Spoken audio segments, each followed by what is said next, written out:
This is a video in clinical medicine from the New England Journal of Medicine.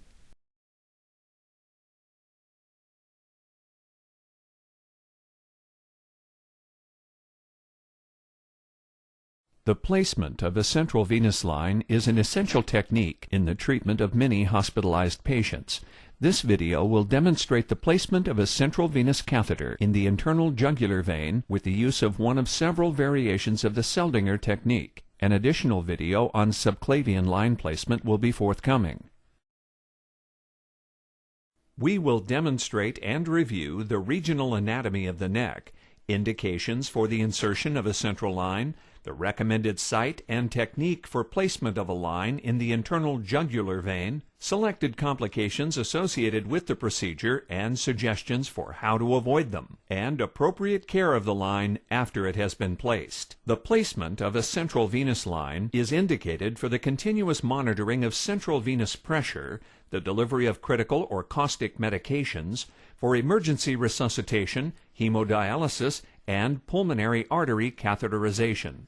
General contraindications for the placement of a central venous line include infection of the area overlying the target vein and thrombosis of the target vein. Site-specific and relative contraindications include coagulopathy. Although this is not an absolute contraindication, extreme care must be exercised in patients with coagulopathy and in other patients for whom complications would be life-threatening.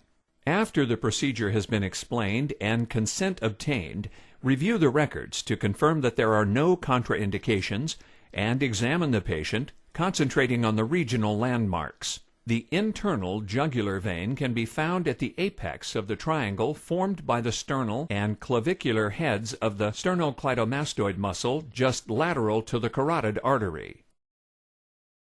To assure that there is the highest level of sterility, the operator should wear a sterile gown and gloves, as well as a surgical cap, mask, and face shield. Most of the equipment can be found in commercially prepared kits, and should include skin preparation solution, sterile towels or drapes sufficient to cover the entire body, 1% lidocaine, sterile 4x4 gauze, non-luer lock or slip-tip syringes, which are easy to remove from the needle, a number 11 blade scalpel, saline or heparinized flushing solution, a catheter with the appropriate length and number of lumens, a compatible skin dilator, usually 1 French larger than the line, an appropriate sized needle, a guide wire of compatible size, which will pass through the catheter and needle, suture, and a needle driver. There are numerous types of central venous catheters to choose from. 7 French triple lumen catheters of either 15 or 20 centimeter length are most commonly used in adults. For resuscitation or dialysis, large bore catheters are preferable, since there is less resistance to flow than the smaller bore types, allowing for much higher infusion rates, although large bore peripheral IVs often allow even more rapid fluid administration than central venous lines. For small adults and children, or for those in whom access to the jugular vein is difficult, 5 French and 4 French catheters can be used. If there are no contraindications, proceed by placing the bed in a 10 to 15 degree Trendelenburg position to decrease the risk of air embolism and to engorge the vein. Turn the patient's head so that the chin points away from the vein. Generally, the right internal jugular vein is preferred, since it provides a more direct approach to the superior vena cava. Remember, positioning is instrumental in the success of the procedure. Identify the triangle formed by the sternal and clavicular heads of the sternocleidomastoid muscle and the clavicle. Determine the location of the carotid pulse. The path of the vein runs just lateral to the carotid artery. The needle will enter the skin at the apex of this triangle just lateral to the carotid pulse, and will be aimed toward the ipsilateral nipple. Following these landmarks can be challenging in the obese patient. Ultrasonographic guidance is becoming the standard of care in the placement of a central line. It can help to illustrate aberrations in the anatomy, facilitate rapid placement of the central line, and decrease the risk of inadvertent arterial puncture. To identify landmarks with the use of ultrasonography, the probe is placed directly on the needle insertion site. The vein and artery are identified on the image as circular and black. The vein is identified by applying gentle pressure with the probe. The non-muscular vein will collapse easily, whereas the artery will remain relatively circular. Prepare the area by scrubbing the skin with chlorhexidine for 60 seconds and drape the site. Be sure to include all landmarks within the sterile field.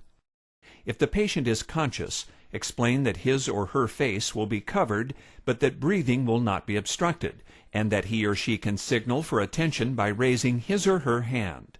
Flush the lumens of the central line with saline or heparin, and ensure that the guide wire threads easily through your needle. Remove the cap from the port through which the guide wire will be threaded.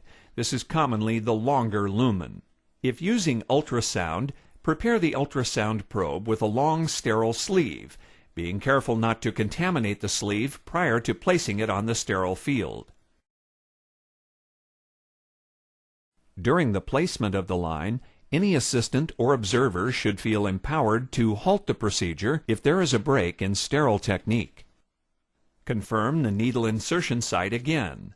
Generally, it is at the apex of the triangle, just lateral to the carotid pulse. During needle puncture, palpation of the carotid artery can be maintained with the non-dominant hand. In a patient who is awake or minimally sedated, the skin should be infiltrated with a local anesthetic, such as 1% lidocaine, with a 25-gauge needle to help minimize pain on insertion of the catheter. Using the insertion needle, approach the site at a 45-degree angle from the coronal plane, with the long axis of the needle directed toward the ipsilateral nipple.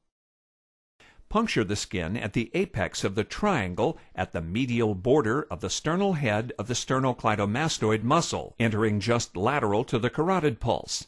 Advance the needle while applying gentle suction to the syringe. Continue to aim toward the ipsilateral nipple at a 45-degree angle to the skin, avoiding penetration into the deep tissues of the neck. Typically, the vein is accessed at a depth of less than 1/2 inch, or 1.